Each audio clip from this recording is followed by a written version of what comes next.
In front of me is NUBIA Red Magic 8S Pro, and today I would like to show you how you can block app notifications.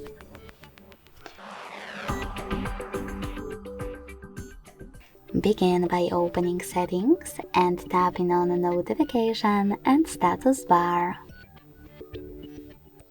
Then select App Notifications at the top and click on All Apps. Following that, click on the best option for you. In my case, Most Frequent. Then just click on blue switchers next to your apps to block all notifications from them.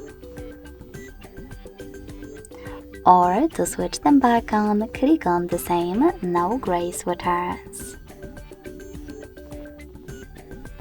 If you wish to, you can always just click on one of your apps available on the left and then manage all notifications from here. Thanks so much for watching. If you enjoyed this video, leave a like, comment and subscribe. Bye!